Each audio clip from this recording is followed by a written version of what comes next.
Novels forever में खुशामदीद। आज के हमारे नावल का नाम है इजहार की हाजत है और इसकी राइटर है रोहेला ख़ान। तो आइए जल्दी से स्टार्ट करते हैं इस नॉवलिट को बगैर किसी देर के। वो उसके सामने बच्चों की तरह रोए जा रही थी और वो बड़े मज़े से बेड पर औंधी लेटी कार्टून फिल्म से लुत्फ़अंदोज़ हो रही थी। कौन सा गज़ब कर दिया था मैंने, ज़रा सी किताब ही तो तोली थी। ना जी, सुन रही हो ना? हाँ नहीं तो इतनी ज़ोर से डांट दिया। इतना कहकर वो फिर अपना रोने का कोर्स मुकम्मल करने लगी। हाँ तुम क्यों बोलोगे भाई, तुम्हारा तो भाई है ना, इतनी ज़ोर से डांटते हैं। उसने फिर से सदा लगाई, लेकिन नाजी के कान पर जूं भी ना रेंगी और वो खुद ही अपने ऊपर तरस खाकर ज़ोर से आंखें मीच कर फिर शुरू हो गई। वैसे भी तकलीफ़ के वक्त इंसान को अपनी माँ ही याद आती है, सो उसे भी अपनी अम्मी की याद बड़ी शिद्दत से सता रही थी। हालांकि सफ़िया बेगम पहली ही मंजिल पर अपने कमरे में मकीद बड़े आराम से एसी की ठंडी हवाओं में नींद के मज़े ले रही थी, लेकिन दूरी तो दूरी ही कहलाती है। तकरीबन 15 मिनट बाद फिल्म ख़त्म हुई तो नाजी बीबी ने टीवी ऑफ किया और उसकी जानिब रुख किया। अब तक उसके आंसू भी खुश्क हो चुके थे और वो खुद भी खासी पुरसुकून नज़र आ रही थी, गोया मौसम काफ़ी बेहतर हो चुका था। हाँ तो क्या कह रही थी तुम? उसने तकिए के नीचे छुपी च्युइंगम निकाली और उसका रैपर उतार कर नहायत बदतमीज़ी से बेड पर ही फेंक दिया। तुम्हें इससे मतलब कि मैं मरूं या जीऊं? वो जले बुरे अंदाज में बोली तो बेसाख्ता नाजी की हंसी छूट गई। इस वक्त जाकर आईने में अपनी शक्ल तो मुलाहिजा फरमाइए, बिल्कुल अहमक लग रही हो। हाँ मैं अहमक ही हूँ, और तुम और वो तुम्हारे लंबू भैया ही तो दुनिया जहाँ के अक्लमंद है। वो कुछ और सुलग उठी। ऐसे कह तो ठीक रही हो, साल में 12 महीने होते हैं और इन 12 महीनों में कोई बामुश्किल 10-12 बातें ही तुम्हारी ठीक होती हैं, वरना तो। उसने च्युइंगम अपने मुंह में डालते हुए शरारती अंदाज में उसकी जानिब देखा। ठीक है तो मैं चलती हूँ, अब तुम मुझे देखना। वो खासे जज्बाती अंदाज में उठी। अरे अरे अरे निशा जान, तुम तो माइंड करने लगी। वो उसे पकड़ने को बढ़ी, लेकिन उसका अंदाज खासा जारहाना था। मैं तुमसे इतनी देर से बकवास ही तो कर रही थी ना, लेकिन तुम्हें तो फिल्म देखने से फुर्सत ही ना थी। उसकी बड़ी बड़ी आंखों में फिर से आंसू चमकने लगे थे। मैं तो तुम्हें तंग कर रही थी, वरना मेरे पास अपनी प्यारी सी निशा के लिए फुर्सत ही फुर्सत है। अब मूड न खराब करो और शराफत से टिक जाओ। उसने कंधों से पकड़कर उसे बेड पर धकेला। तुम क्यों भैया के मुंह लगती हो? तुम्हें पता तो है उनकी आदत का, एकदम चिड़चिड़े हैं, और हम हैं नरम खो। तो हसीना जी, आप हमसे गुफ्तगू शनीद कर सकती हैं। वो सीने पर हाथ रखकर उसके सामने झुकी तो उसके लबों पर धीमी सी मुस्कुराहट बिखर गई। हाँ जी, तुम तो बहुत अच्छी हो। मैं तुमसे पूछे बगैर ही तुम्हारे ड्रेसेस तक इस्तेमाल कर लेती हूँ, लेकिन उनकी इतनी सी चीज़ को उनकी बगैर इजाज़त के छू भी लूँ तो वो इतना नाराज़ होते हैं कि बस। उसके मुस्कुराते चेहरे पर न जाने कहाँ से इतनी सोचें उमड़ आई थी। नाजी उसके बारे में मुतफक्किर हो गई। तुम इतना सीरियस क्यों ले रही हो? मैं उसके बराबर ही बैठ गई और प्यार से अपनी बाहें उसके गले में डाल दी। मैं तो सीरियस नहीं ले रही, मुझे कौन सी उनकी परवाह है, बड़े आई कहीं के। यकलक तो उसके चेहरे पर वही बेफिक्री दौड़ गई। वहीं से ना, नाजी ने मुस्कुराकर कहा, और वो दोनों खिलखिलाकर हंस पड़ी। 200 गज़ के उस 2 मंजिला घर में वाहिद अली और अहमद अली अपनी माँ और बीवी बच्चों के हमरा खुशगवार ज़िंदगी गुजार रहे थे। उनकी अम्मा ने बाप का साया सर से हटते ही अपनी मोहब्बत की घनी छाँव दोनों बेटों पर कुछ इस तरह से की कि बचपन से लेकर बुढ़ापे तक दोनों एक दूसरे से जुड़े रहे। ये उनका प्यार और इत्तेफाक ही था जिसने 2 मुख्तलिफ घरों से आने वाली बहुओं के दरमियान भी इस रिश्ते को इस्तवार कर रखा।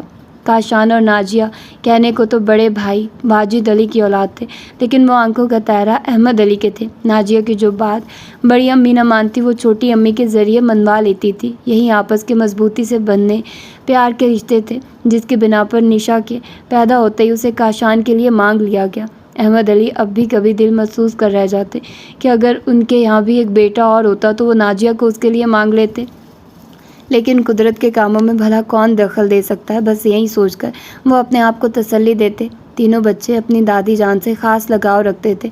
अब भी कभी निशा और नाजिया उनके वजूद से चिमटी, उनके बचपन के ज़माने की बातें सुनती, या अलिफ लैला कहानियाँ जो अब भी उन्हें हकीकत ही लगती। दादी जान, आपका ज़माना बड़ा अच्छा था, न टीवी न वीसीआर। आप लोग कितने मज़े से एक दूसरे के काम करती होंगी, और आपको कॉलेज भी नहीं जाना पड़ता होगा। नाजी पढ़ाई के मामले में खासी कमज़ोरी थी। हाँ बेटा, दिन भर काम काज में मसरूफ़ रहते, और वक्त गुजरने का एहसास तक ना होता। लेकिन बेटा, सब बातें अपने अपने ज़माने के लिहाज से ही अच्छी लगती हैं। पढ़ते तो हम भी थे। हमारे स्कूल जाने के लिए डोलियों का इंतज़ाम होता था जिन पर पर्दा पड़ा होता था। मजाल थी कि किसी कहार की नज़र डोली के अंदर पड़े। वो तो डोली सेन में रखकर घर से बाहर चले जाते थे। जब लड़कियां बालियां डोली में बैठ जाती तो कहार बाहर से आवाज़ लगाते कि बैठ गई बीबी। फिर जब लड़कियों की तरफ से जवाब मिलता तो तब वो सहन में दाखिल होते और डोली उठाते। हाय दादी जान, डोली में झूलते हुए कितना मज़ा आता होगा ना, निशा सोचते हुए बोली।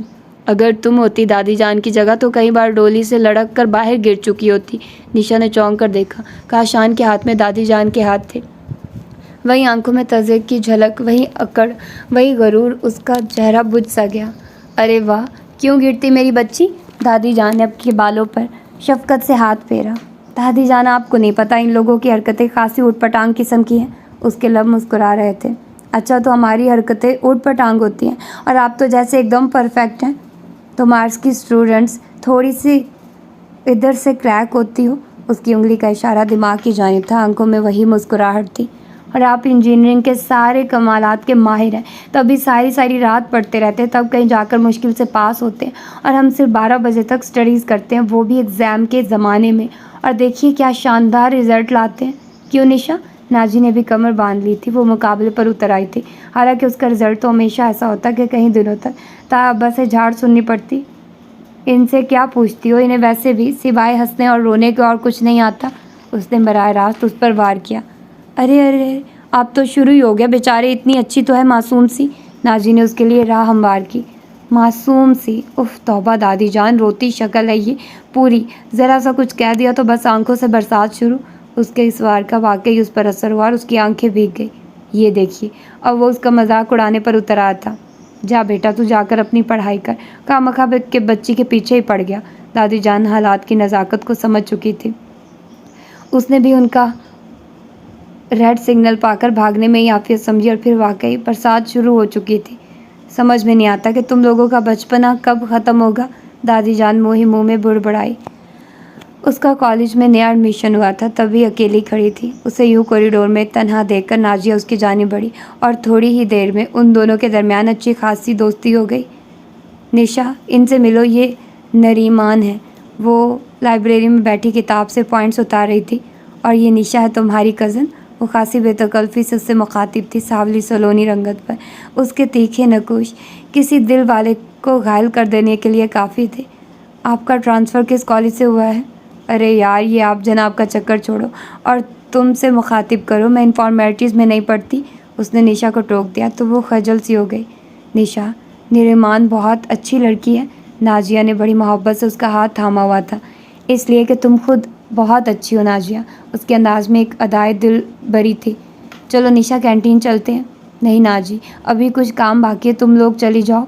वो फिर किताब पर झुक गई। चलो हम दोनों चलते हैं। निरिमान ने नाजिया का हाथ घसीटा और ना चाहते हुए भी नाजिया उसके हमरा चल दी। इसके बाद सारे रास्ते उन दोनों में बहस होती रही कि निरिमान से दोस्ती रखनी चाहिए या नहीं। नाजिया तो मुकम्मल तौर पर उसके हक में थी, जबकि निशा ने वेटो का हक इस्तेमाल किया था। मुझे तो वो लड़की बिल्कुल अच्छी नहीं लगी। यूनिफॉर्म देखा था उसका, इतना चुस्त था कि जैसे पहनने के बाद सिलवाया हो। ओहो यार, आजकल वैसे भी इसका फ़ैशन है। तो कॉलेज में वो किसको अपने फ़ैशन दिखाने आई थी, लेकिन मुझे वो बिल्कुल अच्छी नहीं लगी। उसके स्टाइल भी मुझे अजीब से लगे। तुम्हें तो ऐसे ही शक हो रहा है, इतनी तो अच्छी है, बस ज़रा फ़ैशन की मारी है। खैर, अगर तुम्हें वो पसंद है तो फिर मुझे क्या एतराज़ हो सकता है, लेकिन फिर भी हमारे ग्रुप में ऐसी कोई लड़की नहीं है। निशा को तो पहली नज़र में ही वो अच्छी नहीं लगी थी। एक तो हम लोगों में ये बहुत बड़ी बुराई है कि अपने ही महवर के गिर्द घूमते रहते हैं, कभी महवर से निकलने की, उससे बाहर झांकने की कोशिश ही नहीं करते। नाजिया के चेहरे पर नागवारी के तासुरात उभर आए। ओहो, तो कह रही तो हो कि किसने मना किया है निरमान से दोस्ती करने को, और आप जनाब है कि महवर और गर्दो पेश लेकर बैठ गई। अब अपना मूड ठीक कर लो, इसलिए कि शाम को फ़ेरोज़ पुप्पो के घर भी जाना है। उनके हैंडसम से बेटे की आला डिग्री हासिल करने की कोशिश में एक ग्रैंड पार्टी का इंतज़ाम किया गया है, जिसमें ख़ास तौर पर माँ बदौलत और माँ बदौलत की अदना सी कनीज़ को बतौर ख़ास इनवाइट किया गया है। निशा के चेहरे पर शरारती मुस्कुराहट खेल रही थी। वो जानती थी कि फ़िरोज़ पुप्पो के बेटे रहमान के जिक्र पर नाजिया का मूड खुद ब खुद ठीक हो जाएगा, इसलिए कि फ़िरोज़ पुप्पो अपने बेटे के लिए नाजिया के रिश्ते का इरादा पहले ही ज़ाहिर कर चुकी थी और ऐसा ही हुआ। नाजिया के चेहरे पर हया की लाली फैल गई थी। अरे वाह, इधर तो मामला ही उल्ट गया। मोहतरमा, अभी तो सिर्फ पुप्पो ने अपने बेटे की तालीम की खुशी में पार्टी दी है, दावत वलीमा नहीं दिया, जो आप यूँ सुर्ख गुलाब की तरह खिली जा रही हैं। निशा की बच्ची, फजूल में इधर उधर की हाँकने जाती हो। वो बेचारी शर्मिंदा हो गई। क्या मशरकी शर्मो हया है, वाह वाह, आजकल के ज़माने में ऐसी शर्मो हया कहाँ देखने को मिलती है। अरे कहाँ है रहमान भाई, ज़रा आकर ये हसीन नज़ारा तो देख लें। वो बाआवाज़ बुलंद अपनी रोह में बोले जा रही थी। अरे निशा की बच्ची, अगर अम्मी अब्बू ने सुन लिया तो? नाजिया ने उसके मुंह पर अपना हाथ रखकर उसका लाउड स्पीकर बंद करने की नाकाम कोशिश की। सुन लिया तो क्या हुआ, जब प्यार किया तो डरना क्या, जब प्यार किया तो डरना क्या। उसका अंदाज कुछ शरारती सा था। निशा, तुम्हें तो बिल्कुल शर्म नहीं आती। वो उससे हार मान चुकी थी। जी हाँ, मैंने बेशर्मी का पूरा कोर्स कर रखा है, अगर आप कहिए तो आपको भी अपने कोर्स में शामिल कर लूँ। वो बहुत मूड में आ चुकी थी। जी नहीं, आप खुद ही अपने कोर्स से मुस्तफ़ीद होती रहिए, इंशाल्लाह कभी न कभी तो अफाका हो ही जाएगा। वो कुछ जल कर बोली। अफाका तो होता रहता है। अच्छा, तब भी काशान भाई के सामने आपकी जान जाती है, इसलिए कि वो आपको लिफ्ट ही नहीं कराते। अरे वो मुझे क्या लिफ्ट कराएंगे, माँ बदौलत खुद उन्हें लिफ्ट ही नहीं कराती। वो ज़रा कर रही थी और नाजिया अब उसकी इस हालत से महजूज हो रही थी। तभी उनकी ज़रा सी डांट पर आंसुओं का समंदर बहा दिया जाता है। वैसे आपस की बात है डियर, अपने भैया ज़रा से भी रोमांटिक नहीं। वो मजाक में अपने दिल का सच उगल रही थी। अरे तुम्हें कैसे पता? ये तो मुझे पता है ना कि वो कितने रोमांटिक हैं। अभी परसों की बात है कि मैं गुलाब के पौधे से एक खूबसूरत सा फूल तोड़ रही थी कि इतने में मेरे पीछे से वो आ गया और उन्होंने मुझे बड़े प्रेम से पुकारा। मैंने पढ़कर देखा तो डियर, वो रोमांस में पूरे डूबे हुए खड़े थे। वो ख्वाब किसी कैफियत में थी और ऊपर छत से मैं यानी अदना कनीज़ मोतिया के पौधे को पानी दे रही थी, इसलिए कि हमारे घर में गुलाब के पौधे सिरे से हैं ही नहीं। नाजिया ने उसके खूबसूरत सीन का बेड़ा गर्क कर दिया था। ओहो, ये तो मुझे भी पता है कि हमारे घर में गुलाब है ही नहीं। उसी चोकर बोली। तो फिर तुमने जागते में ये ख्वाब कैसे देख लिया? अरे मेरी जान, तुम्हारे साथ ये होना है कि भैया की तो तालीम ख़त्म होने वाली है, बस जैसे ही वो नौकरी पर लगे तुम दुल्हन बनकर निचली मंजिल में शिफ्ट हो जाओगी। रह गई तुम्हारी एजुकेशन तो तुम और तुम्हारा कक्कू एक साथ ही एग्ज़ाम्स दे देना। नाजिया ने एकदम ही उसकी प्रेम कहानी का किस्सा पाक कर दिया। लेकिन डियर, ये कक्कू कौन है? वो थोड़ी पर उंगली रख के सोच में गुम हो गई। मेरा भतीजा, वो ज़ेरे मुस्कुराई। तुम्हारा भतीजा? लेकिन तुम्हारा तो। ओ नाजिया की बच्ची, उसके शरारती अंदाज ने उसे सब कुछ समझा दिया था। वो उसे पकड़ने के लिए उसके पीछे दौड़ी, लेकिन नाजिया खासी बर्क रफ्तार थी। वो जन से कमरे से निकलकर ये जा और वो जा। अलबत्ता निशा अपने ऊपर काबू न रख सकी और सामने से आते हुए काशान से बुरी तरह टकरा गई। उसे तो दिन में ही तारे नजर आ गए। सर बुरी तरह चकरा रहा था। उसने दोनों हाथों से अपना सर थाम लिया। देख कर नहीं चल सकती, हर वक्त बच्चों की तरह हंगामा बर्पा किए रहती हो। इंतहाई फजूल लड़की हो तुम। वो खासा गज़बनाक हो रहा था इस टकराव की वजह से। उसके हाथ से कंप्यूटर डेस्क ज़मीन पर गिरकर टूट चुकी थी। वो काशान भाई, नाजिया, वो मुनमुनाई। पता नहीं क्या मुसीबत है। वो कुछ सुने बिना ही डेस्क के टुकड़े जमा करने ज़मीन पर झुक गया। शर्मिंदगी और बेइज्जती के मिले जुले जज्बात से उसकी अजीब कैफियत थी। वो बुत की तरह अपना सर थामे खड़ी थी। उसकी आंखों में नमी उतर आई थी, शायद तकलीफ़ की शिद्दत से या उसके जहर आलूद जुमलों के रद्द अमल के तौर पर। डेस्क के टुकड़े जमा करके वो सीधा खड़ा हुआ। अब खड़ी मुंह क्या देख रही हो? वैसे कोशिश ये किया करो कि मेरे रास्ते में ही ना आया करो, इसलिए कि तुम्हें तो तूफ़ान बदतमीज़ी मचाने की खासी प्रैक्टिस है। उसकी कहर आलूद निगाहों से उसका दिल पानी ही हो गया और वो तेज़ी से जीना उतर गई। उफ खुदाया, कितनी बेइज्जती की है इसने मेरी। वो अपने बेड पर दराज अपना तकिया आंसुओं से भिगो रही थी। ठीक ही तो कहती है नाजिया उसके बारे में, वो है ही इतना कठोर। लेकिन क्यों है वो ऐसा? क्यों करता है ऐसा सलूक वो मेरे साथ? वो खुद अपने आप से सवाल जवाब कर रही थी। क्या मैं उसे इस हद तक नापसंद हूँ कि वो मेरा अपने रास्ते में आना भी पसंद नहीं करता? क्यों करता है इतनी इंसल्ट वो मेरी? निशा बेटा, भाई तुम्हारे कपड़े दर्जी के यहाँ से आ गए, तुम ज़रा चेक कर लो, वरना फिर वही झक। एक तो दर्जियों के नखरे बहुत बढ़ गए हैं। अम्मी ने कमरे में दाखिल हुए अपनी कहानी शुरू कर दी, इसीलिए वो उसका आंसुओं से तर चेहरा न देख सकी। उसने जल्दी से दुपट्टे से अपना मुंह रगड़ डाला, लेकिन उसकी आंखों में फैली सुर्खी उसके अंदर के दर्द की खमाजी कर रही थी। नाजिया अपने कपड़ों का सुनकर फ़ौरन दौड़ी दौड़ी आई। उसे शाम को सज धज कर फिरोज़ा पप्पो के घर पहुँचने की धुन सवार थी। निशा, सच बताओ, ये कलर मुझ पर सूट कर रहा है ना? वरना वही हाफ वाइट कढ़ाई वाला सूट पहन लूँ जो मैंने कॉलेज के महलात में पहना था। वो नया सिलाया सूट अपने से लगाए आईने के सामने अपना जायज़ा ले रही थी।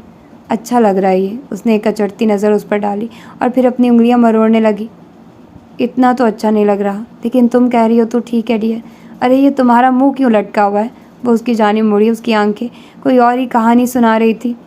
कुछ नहीं, ठीक हूँ मैं। उसकी निगाहें आंसुओं के बोझ से झुकी जा रही थी। ठीक तो नहीं हो? वो उसके नज़दीक आकर उसका बगौर जायज़ा लेते हुए बोली। मैं जानती हूँ, फिर तुम्हारा भैया से झगड़ा हुआ है, उन्होंने तुम्हें डांटा होगा। और अभी उसका जुमला अधूरा ही था कि उसके नैन बरस पड़े। निशा डियर, मैं सॉरी करती हूँ उनकी तरफ से।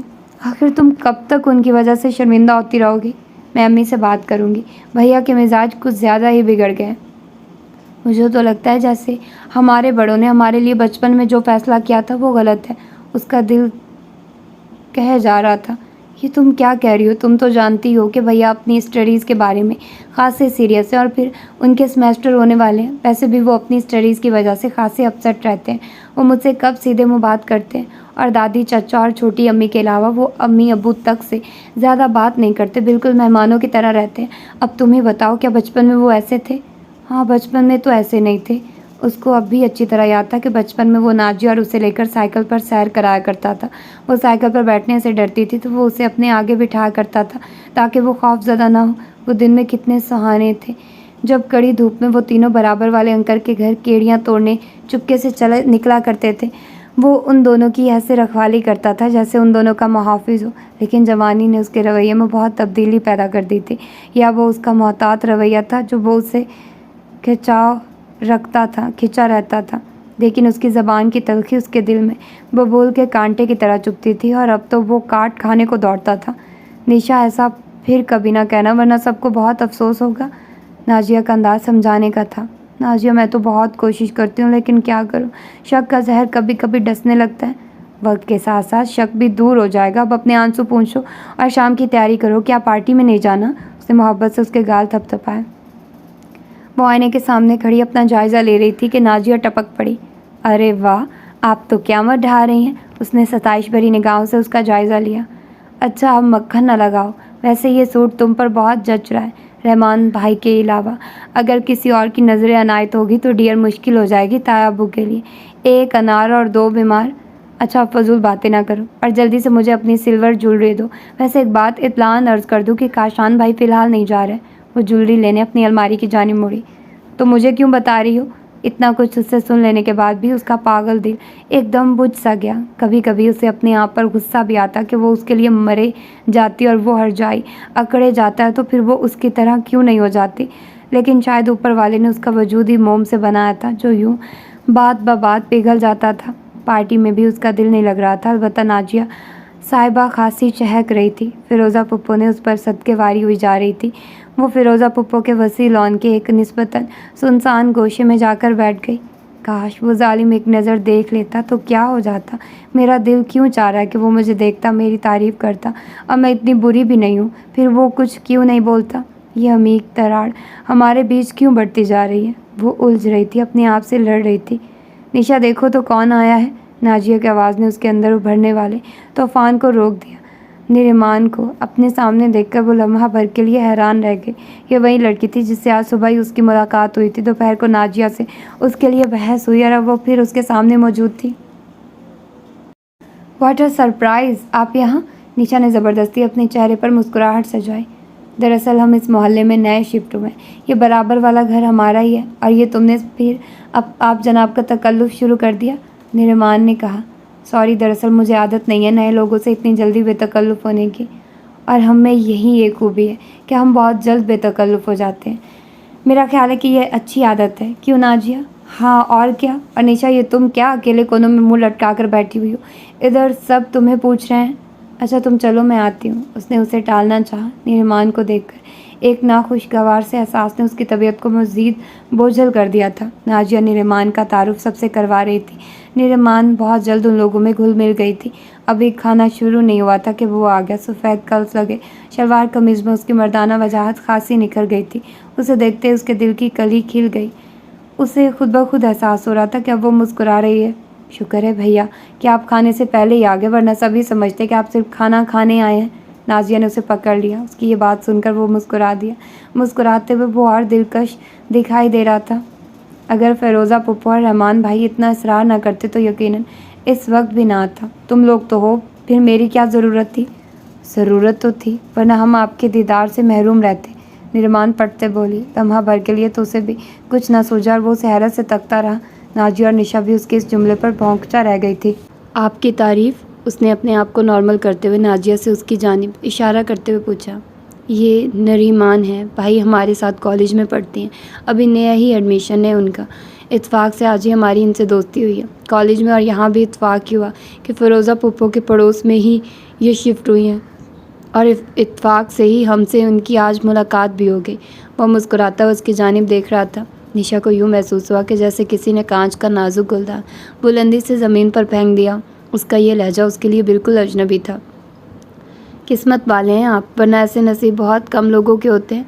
नरीमान की तरन्नुम हंसी उसके दिल पर बिजली की तरह गिरी। शायद नाजिया को भी कुछ अजीब सा महसूस हुआ। नरीमान, भैया और निशा की मंगनी बचपन में ही तय पा गई थी। उसने नहायत भोंडे अंदाज में अपना मतन पेश किया। काशान ने उसकी जानिब घूर कर देखा, जैसे इस तरह से मंगनी के बारे में नरीमान को बताना अच्छा न लगा। रियली? नरीमान की आंखें हैरत से फैल गई। निशा, तुम बहुत लकी हो जो तुम्हें इन जैसा हैंडसम शख्स मिला। वैसे अभी तक आपने अपना नाम नहीं बताया। उसने निशा को नज़रअंदाज करते हुए अपना रुख फिर काशान की जानिब किया। मुझे काशान कहते हैं, काशान माजिद। एक लड़की के मुंह से अपनी तारीफ़ सुनकर वो खासा फूल गया था, और ये तो मर्द की फितरत में शामिल है कि वो अपनी मदाह सराई करने वालों के हल्के को वसी से वसी तर करके भी पुरसुकून नहीं रहते, और फिर अगर तारीफ़ करने वाला सिन्फ़े मुखालिफ से हो तो फिर सरशारी का जज्बा दो आतिशा हो जाता। और कुछ ऐसा ही उसके साथ भी हो रहा था। वो दोनों हनकों की तरह खड़ी थी, और वो नरीमान के साथ बात बात पर बुलंद बांग कह के लगा रहा था। ये वो काशान तो ना था जो घर पर किताब का कीड़ा बना रहता था। ये तो किसी और ही काशान की तस्वीर थी जो उन्हें हकीकत का रूप दिखा रही थी। उससे मज़ीद अब वहाँ पर खड़ा नहीं हुआ गया, और वो उसी कोने में चली आई जहाँ कुछ देर पहले बैठी वो उसके ना आने पर अपना दिल जला रही थी। वो आया भी, लेकिन इस तरह कि उसके आने पर ही उसका दिल खुद चूर चूर हो गया। अगर उसका बस चलता तो वो दौड़कर वहाँ से चली आती जहाँ उसके वजूद पर नज़र न आने वाली ज़रबें पड़ रही थी, और वो अपनी ही आग में सुलग रही थी। उसने तो बचपन से ही अपने मन में सिर्फ काशान की तस्वीर सजा रखी थी, या शायद ये भी इस मशरकी तर्ज अमल का नतीजा था जिसके तहत उसे काशान से मंसूब कर दिया गया था, और वो अपने तमाम हकूक़ उसी के पास गिरवी समझती आई थी। लेकिन आज काशान का ये नया रूप देखकर वो झुंझला उठी थी। क्या वो मेरा नहीं है? उसके मन से बार बार ये सवाल बड़ी शिद्दत से उभर रहा था। क्या उसके दिल में वाकई मेरे लिए कोई गोशा खाली नहीं? एक होक सी उसके दिल को बेचैन कर रही थी। तो फिर क्यों मेरा मन उसके लिए पागल हुआ जाता है? आखिरकार उसके लिए बर्दाश्त करना मुश्किल हो गया था। वो सिसक पड़ी। दादी जान के कमरे में बाकायदा खुफिया मीटिंग जारी थी, और मीटिंग का सबसे अहम पॉइंट नाजिया की शादी था, क्योंकि फ़िरोज़ा पुप्पो ने अब वाज़े तौर पर दादी जान के सामने नाजिया के लिए रिश्ता दे दिया था। और चूँकि ये उस घर की पहली शादी का मसला था, लिहाजा गौर व फिक्र से उस नाजुक मसले पर मिलजुल कर सोचा जा रहा था। मेरा तो ख्याल है कि पहले नाजिया को अपनी तालीम मुकम्मल कर लेने दें तो बेहतर रहेगा। वाजिद, नाजिया को बचपन से ही उसकी तालीम की फ़िक्र थी, हालांकि वो अच्छी तरह से अपनी बेटी की काबिलियत से वाकिफ़ थे। कहते तो तुम ठीक हो बेटा, लेकिन नाजिया की उम्र शादी की है, और इस उम्र में बच्चियों की शादी हो जानी चाहिए। दादी जान ने नहायत होशियारी से अपना नुक्ता नज़र पेश किया। लेकिन भाईजान ठीक कहते हैं अम्मा, अभी नाजिया की उम्र ही क्या है। अहमद अली भी अपने बड़े भाई के ख्याल से मुत्फिक थे। लेकिन अहमद भाई, हम अपनी बच्ची से खूब वाकिफ़ है किस मुश्किल से उसने इंटर पास किया था, और अभी भी 3rd ईयर के 2 पर्चों में रह गई है। अगर इसी तरह हमने उसके पास होने का इंतज़ार किया तो फिर हो चुकी उसकी शादी। ताई अम्मा ने साफ गोई से काम लिया तो सफ़िया बेगम बेइख्तियार मुस्कुरा दी। भाभी, अब बच्ची के सामने ऐसा ना कह दीजिएगा, दिल टूट जाएगा उसका। लेकिन सफ़िया भाभी ये भी तो देखिए कि फिर रहमान जैसा अच्छा बर कब मिलता है। अभी तो फ़िरोज़ा बाजी को अपना अकेलापन सता रहा है और फिर रहमान भी खासा फर्मा बरदार है, वरना आजकल तो लड़के पढ़ने के बहाने बाहर जाते हैं और साथ में डिग्री और बेबी दो ही उठा लाते हैं। भाई बेगम, बात तो तुमने बिल्कुल दुरुस्त कही कि रहमान जैसा काबिल लड़का नसीबों वालों को ही मिलता है। मैं भी यही कह रही हूँ कि बस उस नेक काम में देर ना करो। मुझे तो फ़िरोज़ा के ससुराल में भी उसके खासे उम्मीदवार नज़र आ रहे थे। दादी अम्मा कुछ मुतफक्किर सी थी और वो इस रिश्ते को हाथ से गंवाना नहीं चाहती थी। कितना ही अच्छा होता कि नाजिया के साथ साथ हम निशा को भी अपनी बहू बना लेते, लेकिन काशान की पढ़ाई की वजह से कितना इंतज़ार करना पड़ रहा है।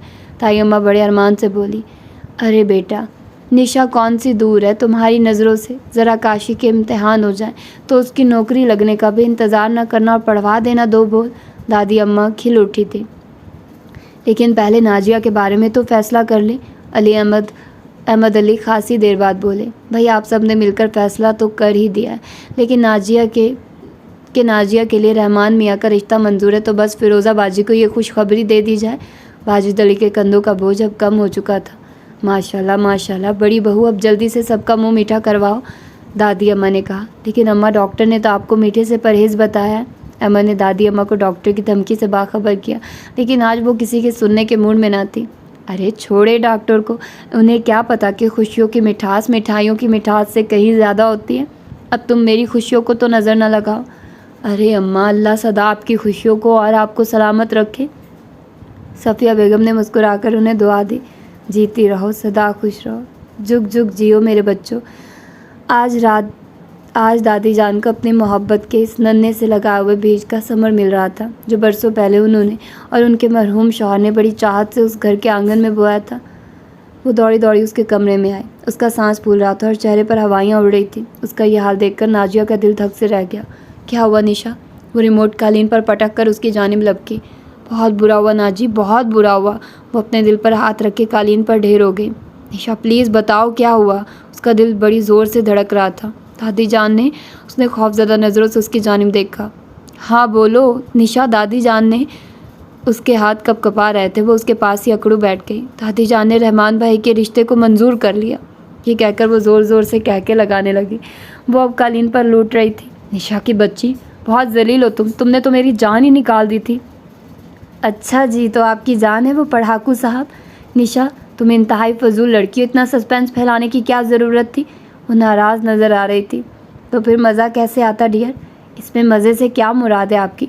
ज़रा वजाहत फरमाएंगी? वो तनक कर बोली, देखो ना, तुम्हें फ़िरोज़ा पुप्पो ने रहमान भाई के लिए पसंद किया और रहमान भाई तुम्हें भी पसंद है। पुप्पो ने रिश्ता दिया और घर वालों ने उसे फ़ौरन मंजूर कर लिया।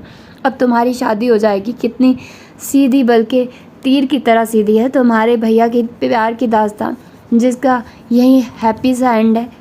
वो मुस्कुरा रही थी, जबकि नाजिया के चेहरे पर मुख्तलिफ ज़ाविये बन रहे थे। तो आपका क्या ख्याल है कि प्यारी कहानी में ढेर सारे विलन आते और मैं रो रो कर अपने महबूब के लिए गाने गाती और आखिर में हीरो हीरोइन एक दूसरे से मिल जाते और फिर तमाशाई सिनेमा हॉल में खड़े होकर तालियां बजाते? बिल्कुल, लेकिन तुम तो बिल्कुल फिल्मी सी बातें कर रही हो। इस ट्रैक को हम थोड़ा सा चेंज भी कर सकते हैं मसलन। वो भी मज़ीद बकने के मूड में थी कि नाजी ने उसके आगे हाथ जोड़ दिया। खुदा को मानो निशा, ये सब कुछ कहानियों, ड्रामों और फिल्मों तक ही अच्छा लगता है। हकीकत में ये सब कुछ नहायत भयानक होता है। लोगों में जिस तरह की बातें फैलती है, अपने घर वालों का नाम ख़राब होता है। लोग सीधी सच्ची बात के भी फसाने घर लेते हैं और फिर हम लड़कियां तो वैसे भी कच्चे घड़े की मानिद होती है, बहुत जल्द पिघल जाती है, कभी मोहब्बत की आग में तो कभी नफ़रत में, वरना यूं ही लोगों की नज़रें ही मार देती हमें। वो खासी संजीदा हो गई थी। नाजिया मैं मजाक कर रही थी। वो खासी शर्मिंदा हो चुकी थी। मजाक में भी उल्टी सीधी बातें मुंह से नहीं निकालते। खुदा न ख्वास्ता अगर तुम्हारे और काशी भैया के दरमियान। प्लीज़ नाजी, आगे कुछ ना कहना। अभी उसका जुमला अधूरा ही था कि उसने झट उसके होंठों पर अपना हाथ रख दिया। उसका चेहरा एकदम फक हो गया था। मैं जानती हूँ कि तुम भैया को बहुत चाहती हो, अल्लाह करे तुम दोनों हमेशा सुखी रहो। नाजिया ने उसे अपने गले से लगा लिया। उसने महसूस किया कि वो कांप रही थी। बुज़दिल कहीं की। नाजिया के दिल ने उसे सर्जनिश की। उसकी शादी की तैयारियां शुरू हो चुकी थी। घर में सभी बहुत खुश थे सिवाय काशान के। उसे नाजिया की शादी पर सख्त एतराज़ था, लेकिन बड़ों के आगे उसकी एक ना चली। घर में उस दिन कुछ सन्नाटा था क्योंकि सफ़िया बेगम और ताई जी बाज़ारों के चक्कर लगा रही थी। दादी जान अपने कमरे में नाजिया से सर पर तेल की मालिश करवा रही थी और वो तायाबू के कपड़ों पर इस्त्री कर रही थी। कल शाम उन्हें किसी कॉन्फ्रेंस के सिलसिले में इस्लामाबाद जाना था। वो कमरे के सामने से गुजरा तो उसे इस्त्री करते देखकर रुक गया। निशा उसकी जानिब पीठ मोड़े अपने काम में मशगूल थी। निशा, उसने पीछे से उसे पुकारा तो वो चौंक कर उठी। उसने पढ़कर उसकी जानिब देखा। उसकी शेव बड़ी हुई थी, वो कुछ मुज़महिल नज़र आ रहा था। निशा का दिल पसीज सा गया। जी, तुम नाजिया की शादी से खुश हो क्या? मेरा मतलब है कि तुम्हें इस बात का एहसास नहीं कि नाजिया के बाद तुम कितनी अकेली रह जाओगी। वो उसके सामने दीवार से लगकर खड़ा हो गया। आप मेरे पास हो तो फिर मुझे अपने अकेलेपन का कोई एहसास नहीं होगा, उसके दिल ने बड़े ज़ोर से कहा, लेकिन वो खामोशी से इस्त्री करने में मसरूफ़ रही। निशा, मैं तुमसे कुछ पूछ रहा हूँ। उसने अपने हाथ सीने पर बांध लिए। वो खासा मुअद्दिब नज़र आ रहा था। एक ना एक दिन तो नाजिया को इस घर से रुखसत होना ही है। उसकी हिम्मत न थी कि वो उससे निगाहें मिलाती। फिर भी आखिर उसकी तालीम का सवाल है। एक तो वो पहले ही निकम्मी थी, ऊपर से शादी के तोफ़ाम में वो कहाँ अपनी ग्रेजुएशन मुकम्मल कर सकेगी। उसे चौकर बोला, तो फिर आप खुद दादी जान से बात क्यों नहीं कर लेते? मेरी कौन सुनता है इस घर में, लेकिन तुम्हारी बात को कोई नहीं टाल सकता। तुम सबकी लाडली जो हो। आपको एहसास है इस बात का? उसके धीमे लहजे ने दिल में हलचल सी मचा दी थी। हाँ, मुझे इल्म है कि तुम्हारी बात ज़रूर मानी जाएगी। क्या रहमान भाई 1 साल मज़ीद इंतज़ार नहीं कर सकते? मैं क्या कह सकती हूँ? उसने तायबा की पैंट की क्रेज़ जमाते हुए कहा।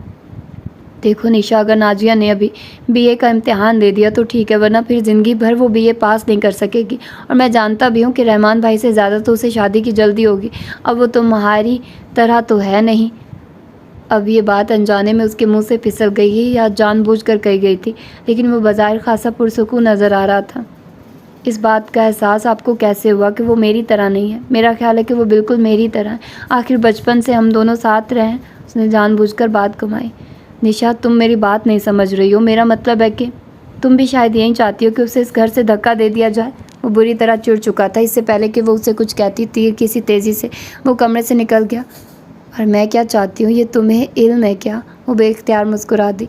अक्सर ऐसा होता है कि इंसान बहुत सी बातें कहना चाहता है लेकिन वो कह नहीं पाता, लेकिन दिल पर तो किसी का कोई इख्तियार नहीं होता। इस तरह उसके साथ भी था। वो उसे कहना तो बहुत कुछ चाहती थी, लेकिन शायद शर्म आने थी, वरना वो कब का उसके सामने हाले दिल खोल कर रख चुकी होती। फ़िरोज़ा फूफो को शादी की कुछ ज़्यादा ही जल्दी थी, इसीलिए उन्होंने बामुश्किल उन्हें महीने भर का वक्त दिया। दरअसल वो जवानी में ही बेवा हो गई थी। फिर सारी ज़िंदगी उन्होंने अपने इकलौते बेटे के लिए त्याग दी थी। दादी जान को उनके उस जज्बे का पूरी तरह एहसास था, इसीलिए उन्होंने ज़रा भी तरद्दुद ना किया। नाजिया को तो अब क्या ही पढ़ना था, वो तो दिल ही दिल में पढ़ाई से जान छूटने पर शुक्र अदा कर रही थी। अलबत्ता निशा ने कॉलेज से छुट्टियां ले ली थी। ताई अम्मा तो बुलाए जा रही थी। इकलौती बेटी की शादी का मामला था आखिर, और फिर उनके घर का चिराग नाजिया ही तो थी। उसकी जुदाई का सोचकर उनका तो कलेजा मुँह को आता था, लेकिन निशा का सोचकर दिल को कुछ करार सा मिलता था। निशा नाजिया के साथ मिलकर जोड़ों की पैकिंग करा रही थी कि अचानक कॉल बेल बजी। लो, फिर कोई टपक पड़ा। नाजी काम कर करके थक चुकी थी। मैं देखती हूँ। निशा दौड़कर गेट खोलने पहुंची, लेकिन अपने सामने निरिमान को देखकर उसे सख्त कोफत हुई। वही वहशत कपड़े, वही चुस्त कपड़े, वही शोख रंग जो नरीमा का ट्रेडमार्क थे। हाय निशा, निरिमान ने किसी टूथपेस्ट के इश्तिहार की तरह दांत निकालते हुए कहा। हाय, आओ। वो बेदिली से उसे लेकर अंदर आई। अरे निरिमा, तुम? नाजी उसे देखकर शायद खुशी हुई थी। तुम तो बड़ी बेवफा निकली, चुपके चुपके शादी रचा रही हो और हमें खबर भी ना होने दी। वो तो फ़िरोज़ा आंटी ने ही मुझे बताया, निरिमान ने आते ही शिकायत की। दरअसल सब कुछ बहुत जल्दी में हुआ है, इसलिए मैं किसी को बता ही ना सकी। तुम निशा से पूछ लो। उसने जल्दी से सब कुछ निशा पर डाल दिया। चलो खैर, अब तो ये राज पूरे कॉलेज में हवा की तरह फैल चुका है। उसने बड़ी अदा से अपने शानों तक कटे बालों को चटका। क्या तुमने सब में उड़ा दिया? नाजी कुछ कंफ्यूज सी थी। तो और क्या, फिर आपको हम कहाँ याद रहेंगे? उसने शरारती अंदाज में उसका गाल नोचा तो नाजी का चेहरा गुलनार हो गया।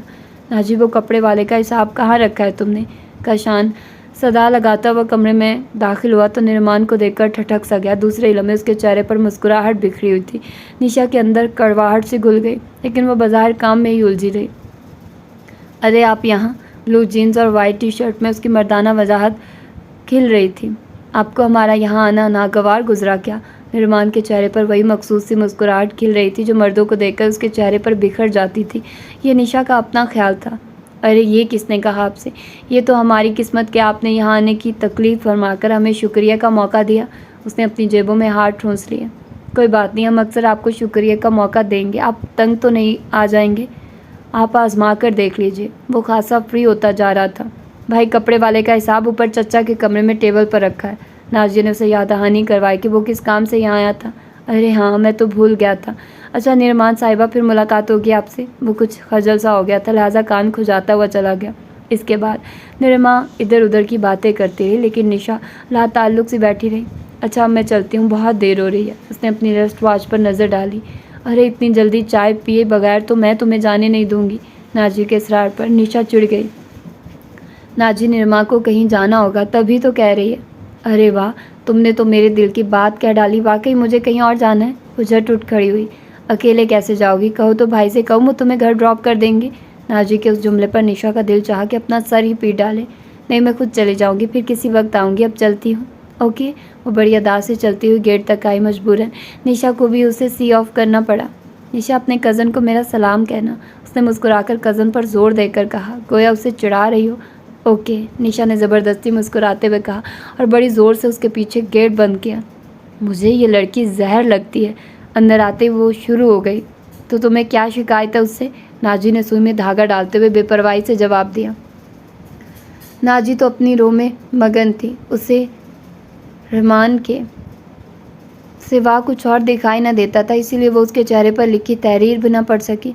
मोहब्बत खुदरो झाड़ियों की तरह खुद ब खुद दिल के जंगल में उगती चली जाती है। बहार के मौसम ज़माने की खुशगवार मुअत्तिर हवाएं उस पर अपने रंग छिड़कती रहती हैं तो उसकी जड़ें दूर तक फैलती ही चली जाती हैं।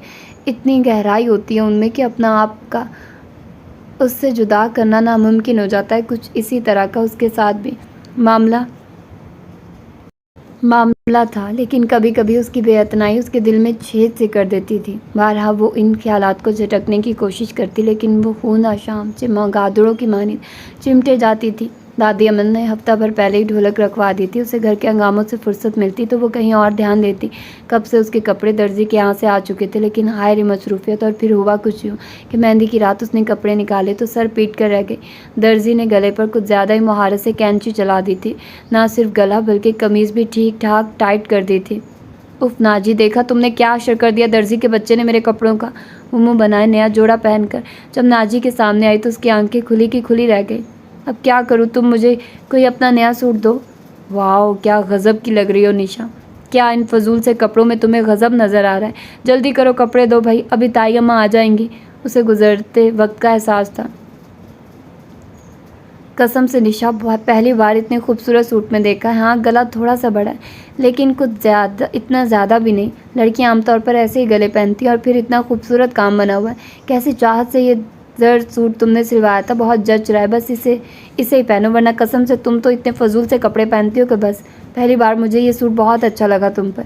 वो तारीफ़ें किए जा रही थी और निशा हैरत से आईने में अपना जायज़ा ले रही थी। देखिए नाजी, मुझे तो बड़ा अजीब सा लग रहा है। मैं तो ऐसे कपड़े नहीं पहनती ना।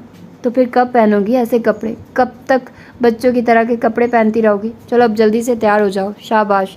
नाजी ने उसकी हिम्मत बंधाई। वो तैयार होकर जब आईने के सामने खड़ी हुई तो उसे खुद अपना आप अच्छा लगा। शायद आईना भी हैरान था, या शायद अपने आप को तस्लीम करवाने के लिए किसी की मोहब्बत का, चाहत का अक्स भी उसके वजूद में पन्हा था, या शायद कुछ भी तो ना बदला था, सिर्फ एक जहत बदल गई थी। फिरोज़ा पुप्पो ने भी ठीक ठाक का इंतज़ाम करवा रखा था। रहमान भाई के दोस्तों ने तो महफिल ही सजा दी थी।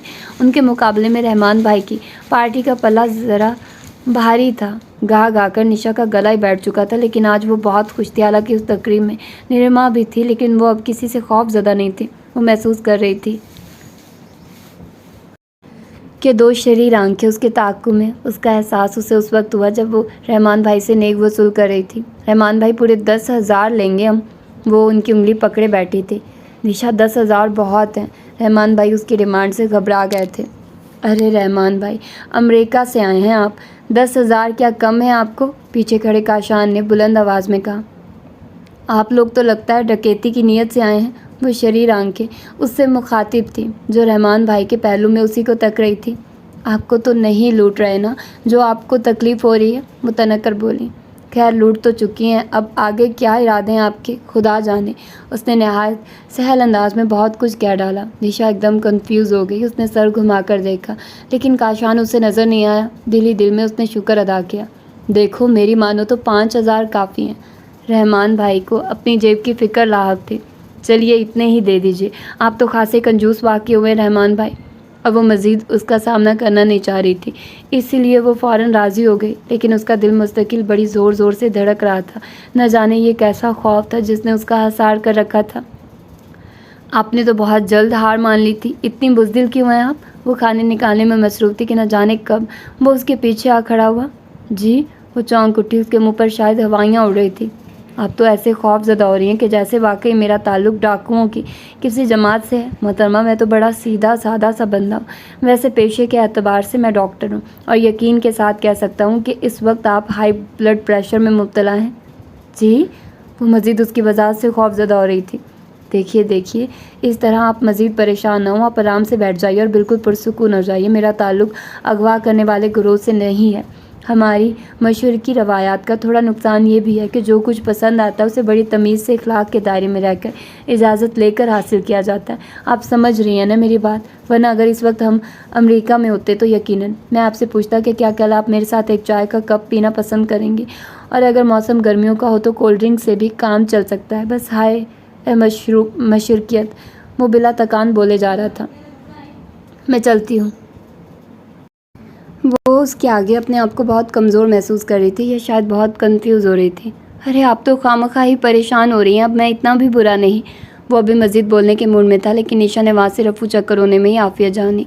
इसके जाने के बाद वो खुद ब खुद ज़ेरिला मुस्कुरा दिया। रहमान कैसे लग रहे थे? नाजिया ने इश्तियाक से पूछा। तौबा तौबा, क्या ज़माना आ गया, दुल्हन अपने दुल्हा के बारे में पूछ रही है कि कैसा लग रहा था। एनोज, क्या खाक नूर बरसेगा चेहरे पर। बीबी ज़रा शर्म करो, सच्ची मुच्ची की नहीं तो दिखावे कोई शर्मा जाओ। निशा खालिश बड़ी बूढ़ियों के अंदाज में मुखातिब थी और साथ साथ अपनी ज्वेलरी भी उतारती जा रही थी। मैं तो ऐसे ही पूछ रही थी। नाजिया खजल सी हो गई। ऐसे में बड़े काम हो जाते हैं, लेकिन यार मैं तो बहुत थक गई। आजकल बारात भी है, कितना अच्छा होता कि शादी मेहंदी माइयों ज़रा गैप से करते। उसकी कमर तख्ता हो रही थी और इस तरह पूरा महीना एक शादी में ही गुजर जाता। वो खिलखिला कर हंस दी। अच्छा होता आराम से तो सारी पार्टीज़ अटेंड करते। वो उसके पास ही बेड पर दराज हो गई। पीले कपड़ों और उपटन के मुअत्तर खुशबू से नाजी बिल्कुल मुख्तलिफ दिखाई दे रही थी। वो उसे देखती रही। उस पर खासा रूप चढ़ा था। अच्छा अब तुम यूँ न तको, मुझे और बताओ कि काशी भाई ने तुम्हें देखा? हाँ, मेरे सामने तस्वीर सब बने बैठे थे ना। अलबत्ता वो चिढ़ सी गई और कुछ कहते कहते रुक गई। लम्हे भर को उसके जहन में उसी शरीर आंखों वाले का सरापा लहरा। तुम कुछ कह रही थी? वो सारी राम कहानी सुनने के मूड में थी। कुछ नहीं नाजी, कुछ भी तो नहीं। अच्छा मैं अपने कमरे में चलती हूँ, सुबह बहुत काम पड़े हैं करने को। गोल्डन रंग के शरारे सूट में माथे पर नाजुक सी बिंदिया सजाए, गोल्डन रंग की चूड़ियों से भरी गोरी कलाइयों और काली रेशमी जुल्फ़ों की चुटिया बांधकर वो बड़ी खूबसूरत लग रही थी। अरे मेरी बिटिया को किसकी नज़र न लगे। दादी जान ने झटपट उसकी बलाएं ले डाली। अरे सफ़िया, अपनी निशा को तो देखो, कितनी बड़ी बड़ी सी लग रही है। ताई अम्मा ने सफ़िया बेगम को टहोका दिया तो वो भी दिल ही दिल में अपनी बेटी की नज़र उतारने लगी। रूप तो दुल्हन बनकर नाजिया पर भी बड़ा चढ़ा था। जब वो उसका घरारा संभालती हुई हॉल में आई तो कहीं पुरसताइश नज़रों ने उसका इस्तकबाल किया। अरे वाह, आज तो आपने धमाका ही कर दिया। वो फिर न जाने कहाँ से आन टपका था। नाजिया को स्टेज पर बैठाकर वो फ़िरोज़ा पुप्पो से कोई ज़रूरी बात करने जा रही थी। देखिए मिस्टर, मुझे फजूल में लोगों से गुफ्तगू करना बिल्कुल पसंद नहीं। उसकी छोटी सी नाक गुस्से से कुछ सुर्ख सी हो गई थी। और मैं इस फ़न में माहिर हूँ। वैसे बंदे को आदर्श कहते हैं, ये मिस्टर विस्टर किस्म के तकल्लुफ़ात का मैं आदी नहीं। उसने बड़ी अदा से अपना सर खम करते हुए कहा। उफ, तो मैं आपसे तो बात करना ही फजूल है। वो गुस्से से अपना सर झटकती हुई चली गई। जाने फ़िरोज़ा पुप्पो कहाँ चली गई थी। वो अचक अचक कर उन्हें ढूंढने की नाकाम कोशिश कर रही थी। रंग बिरंगे चमकीले भड़कते मलबूसात में ख़वातीन तरह तरह की खुशबुआत में लिपटी फ़िज़ा में खुशगवार तासुर पैदा कर रही थी। निशा, अपने नाम की पुकार सुनकर उसने पलट कर देखा। नेवी ब्लू सूट में वो नहायत बारोबर वजी दिखाई दे रहा था। एक मीठी सी लहर उसके वजूद में दौड़ी। अम्मी ने तुमसे कहा था कि फ़िरोज़ा पुप्पो से कार्ड्स लेकर आओ, लेकिन तुम तो न जाने किस किस से बातों में मसरूफ़ थी। उसका मूड कुछ ऑफ था। नहीं, मैं तो फ़िरोज़ा पुप्पो को इतनी देर से ढूंढ रही थी। उसने सच कहना चाहा लेकिन उसकी ज़बान लड़खड़ा गई। झूठ मत बोलो, मैं तुम्हें देख रहा था लेकिन अब नहीं, तुम्हें उन्हें ढूंढने की ज़रूरत नहीं है, इसलिए कि मैं कार्ड्स ले चुका हूँ। उसने उसके सामने वलीमे के कार्ड लहराए और चला गया, लेकिन उसकी ज़बान से अदा होने वाले जुमले ने उसके वजूद को भस्म कर दिया था। उसकी आंखों में शबनमी कतरे उतर आए। नाजिया की रुखसती का तो बहाना ही था, वरना उसके आंसुओं का तो सैलाब तो कब से उसकी जहरीली बातों से उमड़ आने को बेचैन था। उस पूरी रात वो करवटें ही बदलती रही। कितने अरमानों से उसने अपने आप को सजाया था सिर्फ उसकी एक निगाह उल्तफात के लिए, लेकिन उसे क्या मिला? वहीं जहरीले ताने तशने जो उसके सदा के हथियार थे। वो अपने आप से ही गिले शिकवे कर रही थी। नाजिया के वलीमे का एहतमाम एक 5 स्टार होटल में किया गया था, लेकिन उसका दिल तो अपने कमरे में तन्हा रहने को चाह रहा था। पर क्या कर सकती थी, मजबूरन जाना ही पड़ा। ऑफ वाइट मून लाइट के शलवार कमीज़ में मलबूस उसे देखकर ताई अम्मा तो चीख पड़ी। लो बेटा, ये कपड़े पहनकर वलीमे में जाओगे, और वो जो सुर्ख रंग का पशवाज मैंने तुम्हारे लिए सिलवाया था कहाँ है? ताई अम्मा दिल नहीं कर रहा था इतने भड़कदार कपड़े पहनने को। तो बेटा फिर कब पहनोगी उन्हें? यही तो मौका होता है ऐसे कपड़े पहनने के। कितने अरमान से मैंने सिलवाया वो जोड़ा। अम्मी, शायद आपकी पसंद उन्हें पसंद नहीं आए। वो न जाने अलमारी के पीछे छुपा क्या कर रहा था। ये कैसे हो सकता है? क्या इससे पहले मेरी बच्ची ने मेरी पसंद के कपड़े नहीं पहने? ताई अम्मा ने काशी की जानिब ज़रा गुस्से से देखा। अम्मी जी, पसंद बदलते देर नहीं लगती। वो अपनी बात पर डटा हुआ था। मैं अभी कपड़े बदल कर आती हूँ ताई अम्मा। इससे पहले कि वो कुछ मज़ीद रिमार्क्स पास करता, वो दौड़ती हुई ऊपर चली आई। वो जानती थी कि वो ये सब कुछ उसे जलाने के लिए कह रहा था, लेकिन क्यों? बस यहाँ तक पहुँचकर उसकी अकल की हद ख़त्म हो जाती थी। वो होटल में आदर्श से छुपती फिरी, लेकिन शायद वो उसकी ताक में था। तो भला आखिर मैंने आपको ढूंढ ही निकाला। ग्रे कलर के सूट में वो खासा ग्रेसफुल नज़र आ रहा था। क्यों, क्या मैं कहीं खो गई थी? और वैसे आप मुझे ढूंढ क्यों रहे थे? निशा ने खासे तेज़ लहजे में जवाब दिया तो वो मुस्कुरा दिया। हॉल की चकाचौंध रोशनियों में उसका वजूद कुछ और भी निखर गया था। अरे मोहतरमा, आप तो लड़ने के मूड में। क्या घर से झगड़ा करके आई थी, या खाने में मिर्चें ज़्यादा खा ली? वो डॉक्टर कम और मुकर्रर ज़्यादा लगता था। आप हैं कौन हजरत? वो तब कर बोली। आदर्श और कौन? वैसे इस उम्र की लड़कियों पर इतना गुस्सा बिल्कुल नहीं जचता। अभी तो आपके हंसने खेलने के दिन है, लड़ने झगड़ने को तो एक उम्र पड़ी है। आपने वो लतीफ़ा तो सुना होगा जिसमें मियाँ अपनी बीवी से कहता है, मुझे फजूल किस्म के लतीफ़े सुनने का बिल्कुल शौक़ नहीं। वो झुंझला उठी। और मुझे भी फजूल किस्म के लतीफ़े सुनाने का बिल्कुल भी शौक़ नहीं। हाँ, तो मैं आपको एक हकायत सुनाता हूँ। हो सकता है कि आपकी उम्र ज़्यादा हो। आप बाल डाई करती हैं। साइंस ने बहुत तरक्की कर ली। आपकी उम्र के मुताबिक है ये हकायत। अब उसकी बर्दाश्त से बाहर होता जा रहा था। वो अब उसे सुनाने में मूड में आ चुकी थी। अभी उसने अपना मुंह खोला ही था कि पीछे से उसे किसी ने पुकारा, निशा। उसने पीछे मुड़कर देखा तो क्षण से उसके अंदर कुछ टूट सा गया था।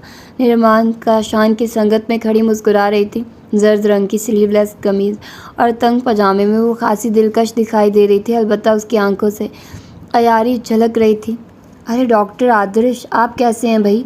निर्माण ने यकसर उसे नज़रअंदाज करके आदर्श को मुखातिब किया। आप सुनाइए, कैसी गुजर रही है? ज़बरदस्त। निर्माण ने अपने खूबसूरत बालों को बड़ी अदा से झटका। आप तो लाइफ को एंजॉय करना जानती हैं। आपने इनसे तारुफ नहीं करवाया गालबन। आप भाभी के भाई हैं? वो अब बराह रास्त काशान से मुखातिब था। गालबन नहीं, यकीनन। काशान ज़बरदस्ती मुस्कुराया। शायद आप पर नज़र नहीं पड़ी थी, लेकिन मैं आपको बहुत दिनों से देख रहा था। काशान ने निशा के सरापे को तनकीदी निगाहों से देखते हुए कहा। तो उसे अपना आप मुजरिम सा महसूस हुआ, लेकिन वो अपने जुर्म से नावाकिफ़ थी। रियली? उसने कहका लगाया, जबकि काशान का चेहरा सता हुआ था।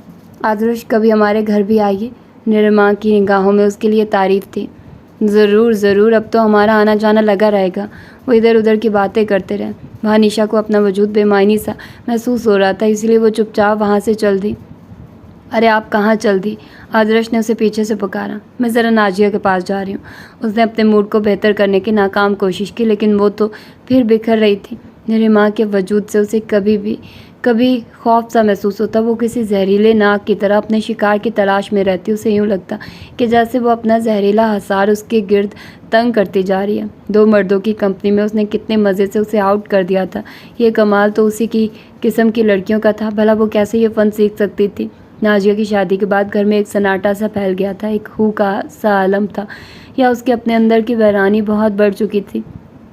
उदासी के पहरे मज़ीद वसी होते जा रहे थे। जवानी के खुमार आलूद उन दिनों में जब लड़कियां दिन में भी सुनहरे सपने बुनती हैं, वो सोचों और तफक्कुरात के कांटों में उलझती जा रही थी। मोहब्बत और इस्तेहकाक के दरमियान फ़र्क को बैठी घंटों सोचती रहती, लेकिन अपने और उसके बीच खींची लकीर को पार न कर सकी। वो कौन सा तीर अभी बाकी था जो उसके दिल में पेवस्त होकर उसे भी मोहब्बत के पुरकैफ जज्बे से आशना कर देता, लेकिन बस यहीं उसकी पहुंच से बहुत दूर था। नाजिया तो रहमान भाई की संगत में हनीमून के ट्रिप पर रवाना हो चुकी थी और वो अकेली सर्द खाने में अपने नरम जज्बात को संभाले रह गई थी।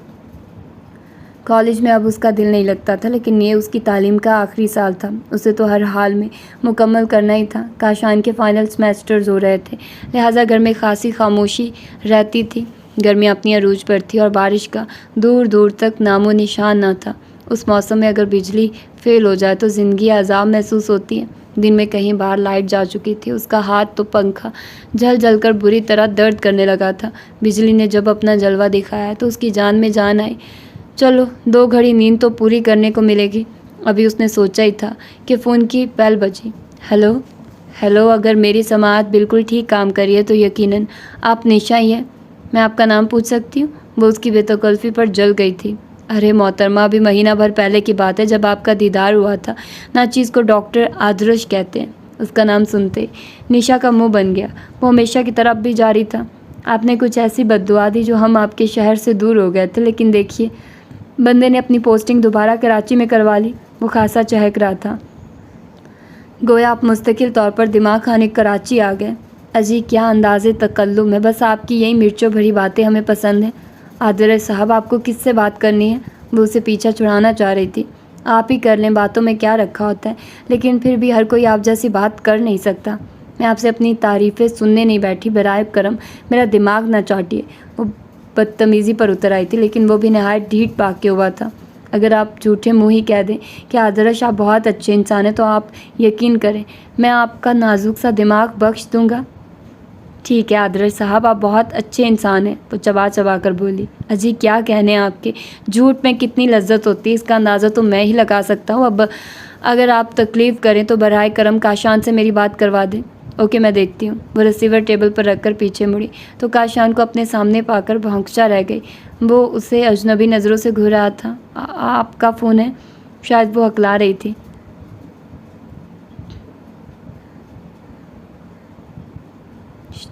काशान ने कुछ कहे बिना रिसीवर उठाकर अपने कान से लगाया, लेकिन उसकी निगाहें मुस्तकिल उसका तवाफ़ कर रही थी। उसका दिल न जाने क्यों धड़कने लगा और वो तेज़ तेज़ कदमों से चलती हुई अपने कमरे में आ गई। उसे अपने ऊपर गुस्सा आ रहा था कि क्यों उसने फ़ोन रिसीव किया था, लेकिन अब वो क्या कर सकती थी नाजिया के जाने के बाद। अब उसका काशान से सामना बहुत कम होता था। वैसे तो वो सबसे अलग थलग रहता था, लेकिन अब कभी कभार सबके साथ खाना खा लिया करता था।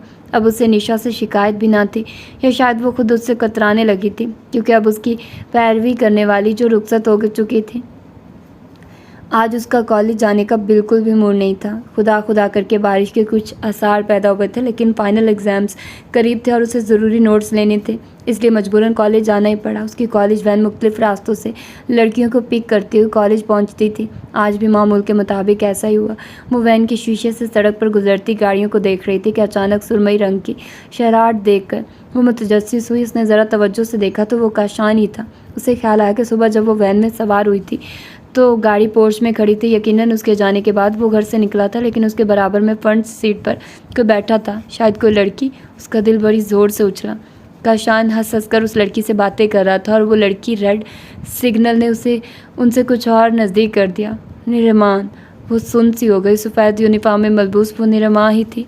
उफ़ मेरे खुदा, ये कहानी यहाँ तक पहुँच गई और मैं इस कहानी में कहाँ फिट हूँ? कहीं नहीं। शायद मेरे लिए कोई भी जगह नहीं है। उसने अपने आप को नॉर्मल करने की कोशिश की। हरी बत्ती जल उठी और ट्रैफिक का सैलाब फिर से रवां हो गया, लेकिन उसके दिल की रोशनी तो बुझ चुकी थी। उसके अंदर आंसू की बारिश से सब कुछ जल थल हो गया था। उसके होंठ सफ़ेद हो रहे थे। सुरमई शराट दूर निकल गई थी। उसका धुंधला ह्योला भी अब उसकी निगाहों से ओझल हो चुका था।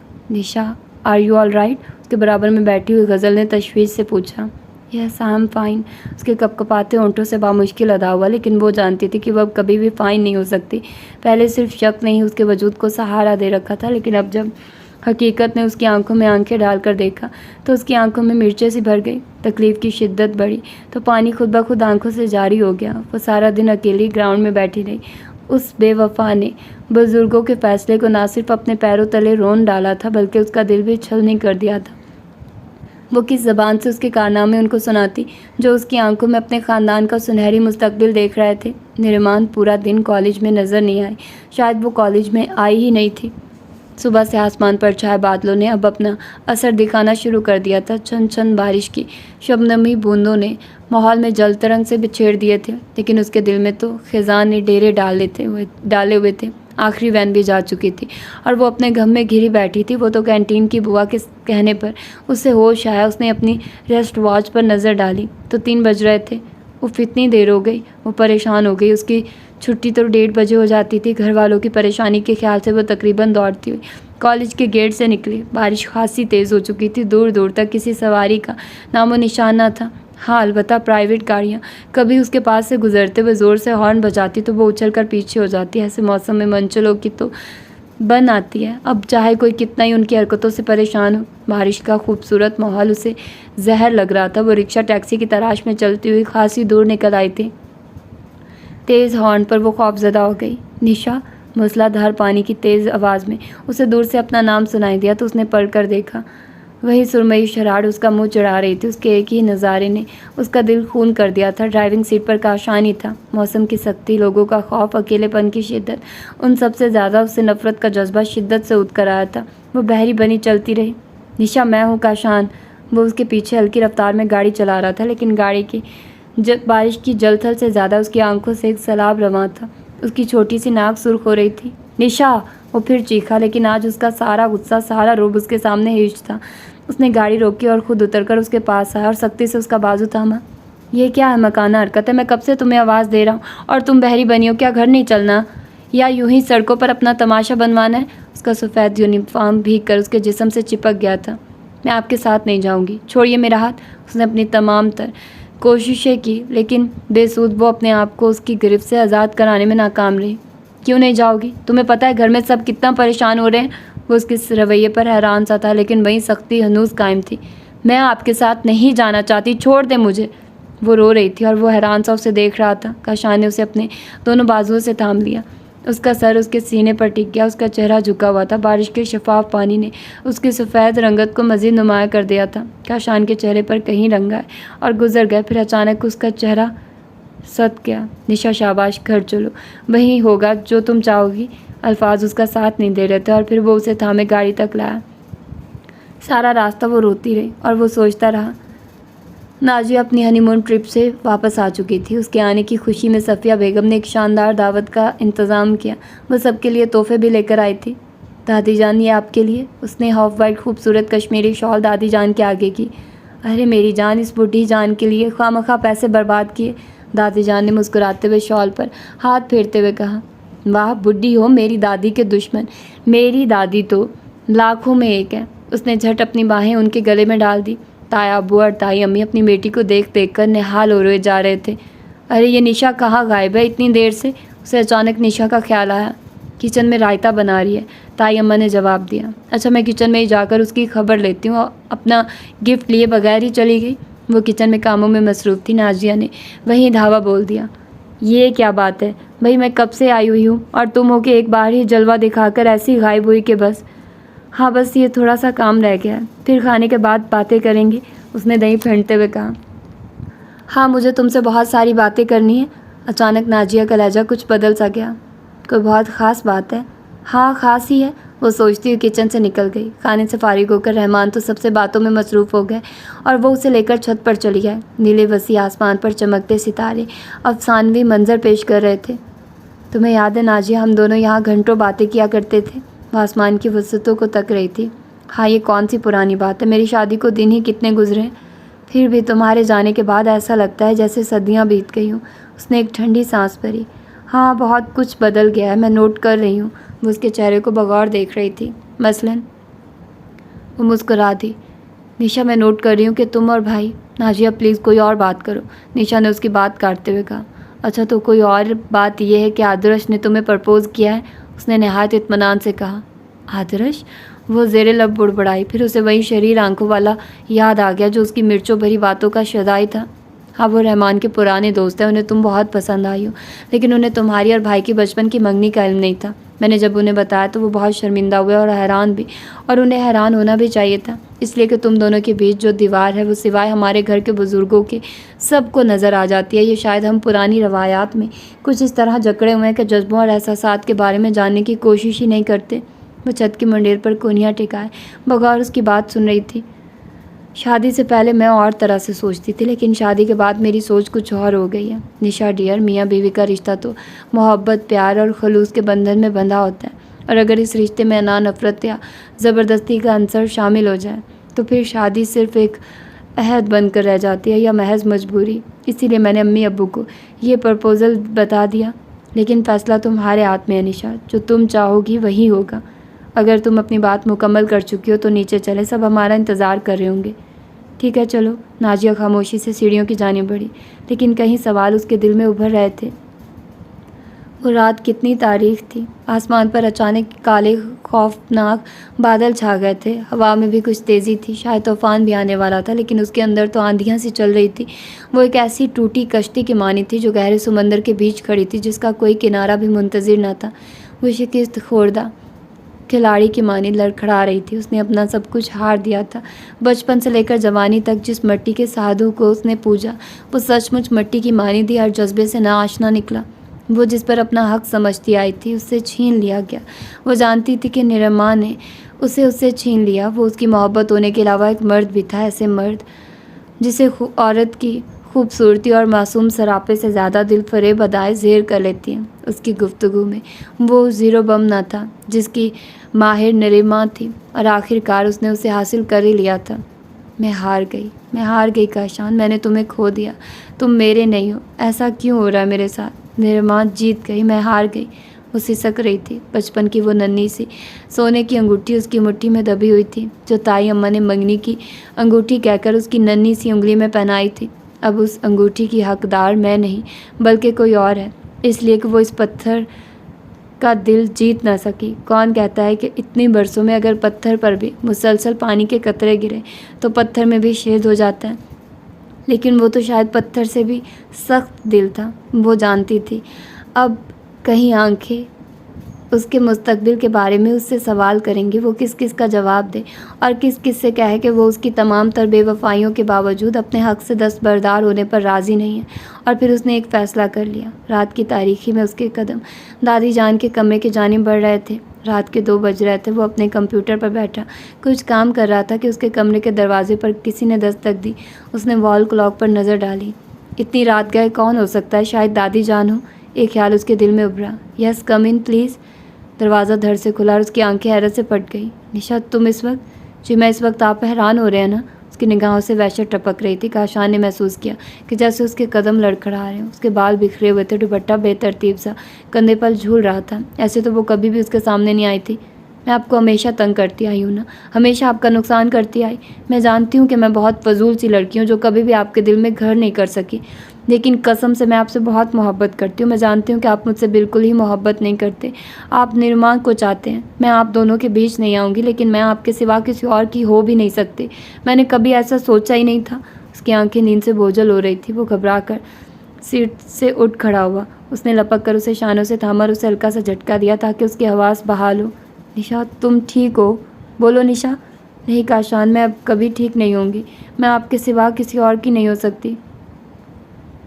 मैं जानती हूँ सब मुझे मजबूर करने की कोशिश करेंगे कि मैं आदर्श की हो जाऊँ, लेकिन कैसे? पर आप भी तो मुझे नहीं चाहते। उसका सर उसके सीने पर टिक गया। वो मदहोश हो जा रही थी। निशा, निशा, अब्बू! वो घबराकर पूरी कुव्वत से चीखा। दादी जान की स्लीपिंग पिल्स अपना असर दिखा रही थी। अस्पताल के कॉरिडोर में सब उदास चेहरा लिए बैठे थे। हर लब पर उसके लिए दुआएं थीं, और फिर उन सब की दुआएं रंग लाई। वो मौत के शिकंजे से लौट आई थी, वरना दादी जान की नींद की गोलियों की पूरी बोतल तो बआसानी उसे दूसरे जहां में पहुंचा देती। अगर आप बर वक्त पेशेंट को ना लाते तो शायद हम कुछ भी नहीं कर सकते थे, डॉक्टर ताबू को बता रहा था। शुक्र तेरा परवरदिगार। दादी जान के सलवटे भरे चेहरे पर आंसू जमा थे। उन्होंने झट अपना मुंह दुपट्टे से पूंछा। खुदा ने उनकी सुन ली। उनका दिल तो तड़प तड़प कर उसकी जान के सदके अपना आप भारी हो रहा था। वो तो शुक्र ही था कि ताया अब्बा की पहुंच खासी थी और फिर डॉक्टर भी उनका दोस्त था, वरना ये तो सीधा पुलिस केस था। अरे मेरी जान कैसी है? दादी जान ने उसका हाथ अपने बूढ़े हाथों में बड़ी मोहब्बत से थामा तो उनके लम्स की हद्दत उसके वजूद में उतरती गई। अपने प्यारों से बेपनाह मोहब्बत का जज्बा अब कुछ निखरा निखरा सा महसूस हो रहा था। दादी जान मुझे माफ़ कर दीजिए। उसने उनकी गोद में अपना सर छुपा लिया। उसकी हर सिसकी उस बूढ़ी खातून के दिल पर वार कर रही थी। दादी और पोती दोनों आंसू बहा रही थी। उनके गिर्द खड़े ताया अब्बू, अहमद अली, ताई अम्मा और सफ़िया बेगम की आंखें भी भीग रही थी। कभी कभी ऐसा भी होता है मेरी बच्ची कि इंसान को अपने वजूद का एहसास दिलाने के लिए हद से भी गुजरना पड़ता है और फिर एक ही धचके से सारा कुनबा सहम कर फिर से सिमट जाता है। फिर तू क्यों अकेली अजल रही है? वो उसके बालों में उंगलियां फेर रही थी। मेरी वजह से सब घर वाले बहुत परेशान हुए। उसकी आवाज़ धीमी लेकिन वाज़ेह थी। अब ये सोच सोच कर अपनी जान क्यों हल्कान कर रही हो बेटा? सफ़िया बेगम अपनी सास के साथ ही बेड पर टिक गई। मेरा ख्याल है कि अभी से मज़ीद डिस्टर्ब ना करे और आराम करने दे। ताया अब्बू ने अपना ख्याल पेश किया तो सब ने उसकी तायद की। वो पीठ मोड़े लेटी ख्यालात में गुम थी कि आहिस्ता से कमरे का दरवाज़ा खुला और कोई अंदर दाखिल हुआ। कोई उसके बिल्कुल नज़दीक आकर खड़ा हो गया था। निशा का शान की आवाज़ पर उसका दिल खौफ से कुछ सिकुड़ गया, लेकिन वो यूं ही बनी लेटी रही। मैं जानता हूँ कि तुम जाग रही हो, लेकिन मुझसे नाराज़ हो। तुम्हें मुझसे नाराज़ होने का पूरा हक है। मैं बहुत अजीब हूँ जो बचपन से जानने के बावजूद भी तुमको समझ न सका। यह शायद इसलिए भी कि मैं तो तुमको अपनी मलकियत समझता था। चाहे तुम मुझसे मोहब्बत करती या नफ़रत, तुम मुझे अपनी लगती थी। मुझे ज़रूरत ही नहीं पड़ी कभी तुम्हें ये बावर कराने की कि मैं तुमसे मोहब्बत करता हूँ, इसलिए कि मुझे अपने ही आप से ये कहना बड़ा अजीब सा लगता कि मैं अपने आप से मोहब्बत करता हूँ। तुम मेरी बात समझ रही हो ना? वो उसकी बातें हौनकों की तरह सुन रही थी। वो खौफ और शर्मिंदगी का जज्बा जो रात न जाने क्या कुछ पक जाने की वजह से उसके दिल पर पैदा हुआ था, अब गायब हो चुका था। ये वो तो ना था जो उसको डांटा करता था, ताने जानी करता था, निरमा से हंस हंस कर बातें करता था। और उस दिन गाड़ी में निरमा के साथ यहाँ आकर उसके दिल की सुई फिर टक टक बजने लगी। ऐसा तो नहीं ये सिर्फ मेरा दिल रखने की वजह से ऐसा कह रहा। शायद एहसास नेदामत या एहसास शर्मिंदगी के तहत कुछ तवक्कुफ़ के बाद वो फिर गोया हुआ। तुम गलत समझी थी कि मैं निरमा से मोहब्बत करता हूँ। उन जैसी लड़कियों से तो मुझे घिन आती है जिन्हें अपने आप को एक्सपोज करने का शौक़ होता है, जबकि हकीकत तो ये है कि निरमान और मेरा दोस्त अयाज़ एक दूसरे को पसंद करते हैं, लेकिन अयाज़ के घर वाले निरमा जैसी बेबाक लड़की को अपनी बहू बनाने पर राज़ी नहीं है। मैं तो महज अयाज़ से दोस्ती की खातिर उन दोनों के बीच में पुल का काम अंजाम दे रहा था, बल्कि वो दोनों तो कोर्ट मैरिज करने जा रहे थे। वो तो मैंने ही निरमा को समझाया कि इस तरह जल्दबाजी में अपना मुस्तकबिल तारीख ना करे, फजूल में बदनामियों कहीं मुकद्दर न बन जाए। वो उनके इन इंकशाफात पर हैरान हो रही थी, तो इसलिए उस दिन निरमा काशान के साथ थी और मैं बगैर किसी तहकीक के उसको न जाने क्या कुछ समझती रही। वो दिल ही दिल में नादिम हो रही थी। निशा, मैं तो ये समझा था कि शायद तुम आदर्श में दिलचस्पी ले रही हो। तुम्हारा उस दिन कॉलेज से मेरे साथ ना आने की ज़िद करना, वो रोना, मैं तो यही समझता रहा कि तुम और आदर्श और तुम्हें क्या खबर कि तुमको और आदर्श को एक साथ देखकर मेरे दिल पर क्या बीती थी। और जब नाजिया ने मुझसे आदर्श के प्रपोज़ल के बारे में बात की तो मेरा दिल बुझ सा गया था। मैं कैसे बर्दाश्त कर सकता था कि जिस लड़की को बचपन से ही मैंने अपने दिल में कैद कर रखा, मंजिल के करीब पहुंचकर उसे आज़ाद कर दूं। लेकिन मैं तुम्हारी खुशी की खातिर चुप रहा। अब सारी हकीकत खुल चुकी थी। फिज़ा में शायद धुंधले बादल छट चुके थे, लेकिन वो उसकी बुज़दिली पर चीख पड़ी। क्यों चुप रहे थे? आपने क्यों नहीं पूछा था मुझसे? इतने लंबे चौड़े वजूद के साथ इतनी बुज़दिली की हरकत की आपने। और अगर मैं अपनी जान से गुजर जाती तो मेरी कब्र पर 2 फूल रख कर चल देते। यही आपकी मर्दानगी और यही आपकी मोहब्बत थी। वो उछल कर उठ बैठी थी। उसकी खूबसूरत आंखों में तारे से झिलमिला रहे थे। वो गुमसुम सा खड़ा मोहब्बत की शिद्दत के उस रूप को तक रहा था। वाकई वो बुज़दिल ही तो था। और अब अगर वो ये हरकत ना करती तो क्या वो चुपचाप उसे आदर्श की होने देता? तुम ठीक कहती हो, मैं बुज़दिल ही था जो तुम जैसी मासूम सी लड़की से खुलकर कभी अपनी मोहब्बत का इकरार ही ना कर सका। कभी ये सोच कर कि तुम क्या सोचोगे, और कभी तुम्हारी स्टडीज़ का ख्याल करके कि कहीं तुम और मैं जल्दबाजी में आगे ना निकल जाएं। लेकिन अब मुझे एहसास हो रहा है कि तुम अपने नाजुक से वजूद के साथ मुझसे ज़्यादा बहादुर हो। वो उसके सामने बेड पर टिक गया। आपने मुझे बहुत सताया है। वो अपना मुंह दोनों हाथों से ढांपे रो रही थी। निशा, प्लीज़ मुझे माफ़ कर दो। वो उसके सामने हाथ जोड़ा था। प्लीज़ निशा, अपने लंबू जी को माफ़ कर दो। उसने कुछ इस अंदाज से कहा कि रोती हुई निशा बेइख्तियार हंस पड़ी। उसे खिलखिलाता देखकर वो भी हंस दिया, अश्क बार आंखों के साथ मुस्कुराते लब। बड़ा अजीब सा संगम था, लेकिन शायद यही उनके प्यार की शिद्दत की अलामत भी था। ये संभालो अपनी मंगनी की अंगूठी जो तुमने कल रात गिरा दी थी। कशा ने बचपन की छोटी सी सोने की अंगूठी उसके सामने की, लेकिन ये तो मेरी छोटी है। उसने बच्चों की तरह अपने हाथ से आंसू साफ किए। इसीलिए आज सुबह ही मैंने तुम्हारे लिए नई अंगूठी खरीदी और मुझे उम्मीद है कि ये तुम्हारे फिट आएगी। ज़रा अपना हाथ तो दो। उसने अपनी पैंट की जेब से मखमली डिब्बिया में से अंगूठी निकाली। नीचा ने अपना सीधा हाथ उसकी जानिब बढ़ाया। काशा ने वो नाजुक सी अंगूठी उसके दरमियानी उंगली में पहनाई। उस नाजुक सी अंगूठी के वस्त में एक नन्हा सा हीरा दमक रहा था। ये तो बहुत कीमती है, लेकिन तुम्हारे प्यार से ज़्यादा नहीं। काशा ने आगे बढ़कर उसके हाथ को चूम लिया तो वो शर्मा गई। आखिर उसका प्यार जीत गया था। मैं अभी जाकर दादी जान से कहता हूँ कि अब मज़ीद हमारी शादी को लेट ना करें, इसलिए कि अब मैं मज़ीद विलन बर्दाश्त नहीं कर सकता। वो चहक रहा था और निशा दिली दिल में मसरूर हो रही थी। तन्हाई की तवील रात के बाद अब मिलन की सहर मुस्कुरा रही थी। तो ये था आज का नावल। होपफुली आप लोगों को पसंद आया होगा और मैं कोशिश करती हूँ कि साथ में कोई लॉन्ग नावल स्टार्ट कर दूँ, जिसकी डेली बेसिस पर आप लोगों को एक एक एपिसोड दे दिया करूँगी आधे घंटे की। तो अपना फीडबैक ज़रूर दीजिएगा। मिलते हैं इंशाल्लाह इसकी किसी और अच्छे से नावल के साथ। अल्लाह हाफिज़।